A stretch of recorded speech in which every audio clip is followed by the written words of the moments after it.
ರಾಜ್ಯಾದ್ಯಂತ ಎಲ್ಲ ಕಡೆ ದಿನಾಚರಣೆಯನ್ನು ಮಾಡ್ತಾ ಇದ್ದೀವಿ. ದಯವಿಟ್ಟು ಈ ಕಾರ್ಯಕ್ರಮದಲ್ಲಿ ನಮ್ಮ ತಾಲೂಕು ಮೇಡಮ್ ತಹಸೀಲ್ದಾರ್ ದಂಡಾಧಿಕಾರಿಗಳು ಭಾಗವಹಿಸಿ ಈ ಕಾರ್ಯಕ್ರಮ ಯಶಸ್ವಿ ಮಾಡಿಕೊಟ್ಟಿದ್ದಾರೆ. ನಮ್ಮದೊಂದು ಮನವಿ ಪತ್ರ ಇದೆ, ಆ ಮನವಿ ಪತ್ರವನ್ನು ಸಹಿತ ಮೇಡಮ್ನವ್ರು ಕೊಡ್ತಾ ಇದ್ದೀವಿ. ನಾವು 2013ರಿಂದ ಈ ದಿನಾಚರಣೆ ಆಚರಣೆ ಮಾಡ್ಕೊಂಡು ಬರ್ತಾ ಇದ್ದೀವಿ. ಸುಮಾರು ತಹಸೀಲ್ದಾರ್ಗಳು MLAಗಳು ಎಲ್ಲರೂ ಸಹಿತ ಬಂದು ಹೋಗಿದ್ದಾರೆ.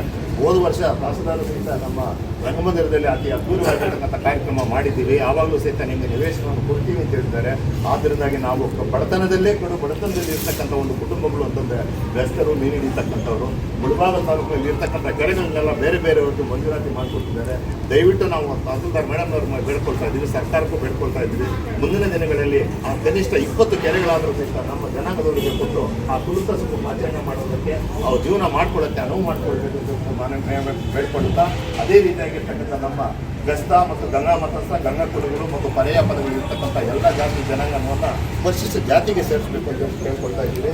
ಅದೇ ರೀತಿ ಕುಲಕಸಬು ಜಾತಿ ಮಾಡ್ತಕ್ಕಂಥ ಒಂದು 20 ಕೆರೆಗಳನ್ನು ಕೊಡಬೇಕು ಮತ್ತು ಬೆಸ್ತರ ಸಮುದಾಯ ಶೈಕ್ಷಣಿಕ ಅಭಿವೃದ್ಧಿಗಾಗಿ ಯಾವುದಾದ್ರೂ ಸಹಿತ ಮುಳಬಾಗಿಲು ಪಟ್ಟಣದಲ್ಲಿ ಪಕ್ಕದಲ್ಲಿ ಇರ್ತಕ್ಕಂಥ ಎಲ್ಲ ನಿವೇಶನಗಳನ್ನು ಕಟ್ಕೊಳ್ಳೋದಕ್ಕೆ ಮತ್ತು ವಿದ್ಯಾರ್ಥಿ ನಿಲಯಕ್ಕೆ ಒಂದು ಜಾತಿ ನಿವೇಶನವನ್ನು ಮಂಜೂರು ಮಾಡಿಕೊಡ್ಬೇಕು ಅಂತ ಮೇಡಮ್ನವರು ಬೇಡ್ಕೊಳ್ಳುತ್ತಾ, ಮೀನುಗಾರಿಕಾ ಇಲಾಖೆಯಿಂದ ಮಂಜೂರಾಗ್ತಕ್ಕಂಥ ಮನೆಗಳು, ಆಶ್ರಯ ಮನೆಗಳಾಗಿರ್ಬೋದು ಮತ್ತು ಸೈಕಲ್ ಆಗಿರ್ಬೋದು ಮತ್ತು ಬಲೆಗಳಾಗಿರ್ಬೋದು, ಆ ಇರ್ತಕ್ಕಂಥ ಎಲ್ಲ ಸೌಲಭ್ಯಗಳನ್ನು ಸಹಿತ ನಮ್ಮ ಜನಾಂಗದವರಿಗೆ ಜಾತಿಯ ಸರ್ಟಿಫಿಕೇಟ್ ಆಧಾರದ ಮೇಲೆ ನಮ್ಮ ಕುಲಸ್ಥರಿಗೆ ನೀಡಬೇಕು ಅಂತ ಹೇಳ್ಬಿಟ್ಟು ಹೇಳ್ಕೊಳ್ತಾ ಇದ್ದೀವಿ. ಮುಳಬಾಗಿಲು ತಾಲೂಕಿನಲ್ಲಿ ಕೆರೆಗಳು ಹೆಚ್ಚಾಗಿರುವುದರಿಂದಾಗಿ ಸರ್ಕಾರ ಈ ಮೀನುಗಾರಿಕಾ ಒಂದು ಕಾರ್ಯಕ್ರಮವನ್ನು ಮತ್ತು ಕೃಷಿಯನ್ನು ಪ್ರಾರಂಭ ಮಾಡಿ ನಮ್ಮ ಜನಾಂಗ ಯುವಕರಿಗೆ ಒಳ್ಳೆಯ ತರಬೇತಿಗಳನ್ನು ಕೊಟ್ಟು ಈ ಕುಲ ಒಂದು ಸ್ವಲ್ಪ ಮುಂದುವರಿಯೋದಕ್ಕೆ ಅನುಕೂಲ, ಆರ್ಥಿಕವಾಗಿ ಸಾಮಾಜಿಕವಾಗಿ ಅಭಿವೃದ್ಧಿ ಮಾಡೋದಕ್ಕೆ ಅನುಕೂಲ ಮಾಡಿಕೊಡ್ಬೇಕು ಅಂತ ಹೇಳ್ಬಿಟ್ಟು ಮೇಡಮ್ನವ್ರು ಕೇಳ್ಕೊಳ್ತಾ, ಮೇಡಮ್ನವ್ರಿಗೆ ನಮ್ಮ ತಾಲೂಕು ದಂಡಾಧಿಕಾರಿಗೆ ಇಡೀ ನಮ್ಮ ತಾಲೂಕಿನ ಸಮಸ್ತ ಗಂಗಾ ಮತಸ್ಥ ಮತ್ತು ವಿಜಯಚಂದ್ರ ಅಂಬಿಗರ ಚೌಡ ಪರವಾಗಿ ಮನವಿಯನ್ನು ಸಲ್ಲಿಸ್ತಾ ಇದ್ದೀವಿ.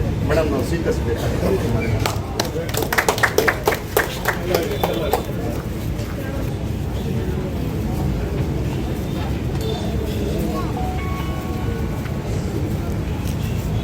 ಈಗ ಇಡೀ 1905ನೇ ಅಂಬಿಗರ ಚೌಡಯ್ಯನವರ ಜಯಂತಿಯನ್ನು ಸರಳವಾಗಿ ನಾವು ತಾಲೂಕು ಆಡಳಿತ ವತಿಯಿಂದ ಆಚರಣೆ ಮಾಡ್ತಾ ಇದ್ದೀವಿ. ಆ ಜನಾಂಗದ ಅಧ್ಯಕ್ಷರು, ಸದಸ್ಯರು, ಪದಾಧಿಕಾರಿಗಳು, ಕಾರ್ಯದರ್ಶಿಗಳು, ಆ ಜನಾಂಗದ ಎಲ್ಲ ಹಿರಿಯ ಮುಖಂಡರು ಕೂಡ ಹಾಜರಾಗಿದ್ದೀರಿ. ಸಾರ್ವಜನಿಕರು ಕೂಡ ಇಲ್ಲಿ ಭಾಗಿಯಾಗಿರ್ತೀರ. ಹಾಗೂ ನಮ್ಮ ತಾಲೂಕು ಅಧಿಕಾರಿಗಳು ಮತ್ತು ನಮ್ಮ ಸಿಬ್ಬಂದಿಯವರು ಕೂಡ ಇಲ್ಲಿ ಹಾಜರಿದ್ದಾರೆ. ಎಲ್ಲರಿಗೂ ಕೂಡ ನನ್ನ ಅಂಬಿಗರ ಚೌಡಯ್ಯನವರು 12ನೇ ಶತಮಾನದ ವಚನಕಾರರು. ಬಹಳ ಪ್ರಸಿದ್ಧವಾದ ವಚನಗಳನ್ನು ಅವರು ರಚನೆ ಮಾಡಿದ್ದಾರೆ. ಅವರ ವಚನಗಳಲ್ಲಿ ಕಂಡುಬರತಕ್ಕಂಥದ್ದು ಸತ್ಯ, ನೇರವಾದ ಮಾತು, ಅವರ ಒಂದು ದಿಟ್ಟತೆ, ಅವರ ಒಂದು ಪರಿಶ್ರಮ, ಕಾಯಕಕ್ಕೆ ಹೆಚ್ಚು ಮಹತ್ವವನ್ನು ನೀಡತಕ್ಕಂಥವರು. ವೃತ್ತಿಯಲ್ಲಿ ಅಂಬಿಗರು ಆದರೂ ಕೂಡ ಅವರ ಒಂದು ಬಿಡುವಿನ ವೇಳೆಯಲ್ಲಿ ವಚನಗಳನ್ನು ಅವರು ರಚನೆ ಮಾಡಿದ್ದಾರೆ. ಅವರ ವಚನಗಳು ಸಾರ್ವಕಾಲಿಕವಾದಂಥದ್ದು ಮತ್ತು ಸರ್ವಶ್ರೇಷ್ಠವಾದಂಥ ವಚನಗಳು. ಅವರು ವಚನಗಳ ಮುಖಾಂತರ ಹಲವಾರು ನಮಗೆ ಒಂದು ಜಗತ್ತಿಗೆ ಒಳಿತಿಗೆ ಏನೇನು ಬೇಕೋ ಆ ಎಲ್ಲವನ್ನು ಕೂಡ ಅವರ ವಚನಗಳ ಮುಖಾಂತರ ಅವರು ಸಾರಿದ್ದಾರೆ. ಸೊ ಆ ವಚನಗಳು ಜಗಜ್ಜಾಹೀರವಾಗಿದೆ. ಸೊ ಆ ವಚನಗಳನ್ನು ಕೂಡ ನಾವು ಓದಿದ್ರೆ ಬಹಳಷ್ಟು ವಿಷಯಗಳು ನಮಗೆ ಅರ್ಥ ಆಗ್ತವೆ. ಅವರು ಎಷ್ಟು ಕಷ್ಟಪಟ್ಟು ಮೇಲೆ ಬಂದಿದ್ದಾರೆ ಮತ್ತು ಕಾಯಕಕ್ಕೆ ಎಷ್ಟು ಮಹತ್ವ ಕೊಡ್ತಾರೆ ಅಂತಕ್ಕಂಥದ್ದು ನಮಗೆ ಅವರ ವಚನಗಳಿಂದಾನೇ ನಮಗೆ ಅರ್ಥ ಆಗ್ತದೆ. ಜೊತೆಗೆ ಅವರು ಎಷ್ಟು ಅವರ ವ್ಯಕ್ತಿತ್ವ ಹೆಂಗಿತ್ತು ಅನ್ನೋದನ್ನು ಅವರ ವಚನಗಳ ಮುಖಾಂತರ ಅವರು ನಿರೂಪಿಸಿದ್ದಾರೆ. ಪ್ರತಿಯೊಂದು ಹಂತದಲ್ಲೂ ಕೂಡ ನಾವು ಅಂಬಿಗರ ಚೌಡಯ್ಯನವರ ವಚನಗಳನ್ನು ವಾಚನ ಮಾಡ್ತೀವಿ. ನಾವು ಹೈಸ್ಕೂಲ್ ಆಗ್ಬೋದು, ಕಾಲೇಜ್ ಆಗ್ಬೋದು, ಡಿಗ್ರಿ ಮಟ್ಟದಲ್ಲಿ ಮತ್ತು ಹಲವು ಸ್ಪರ್ಧಾತ್ಮಕ ಪರೀಕ್ಷೆಗಳಲ್ಲೂ ಕೂಡ ವಚನಗಳ ಮೇಲೇ ಪ್ರಶ್ನೆಗಳು ಕೂಡ ಇರ್ತವೆ.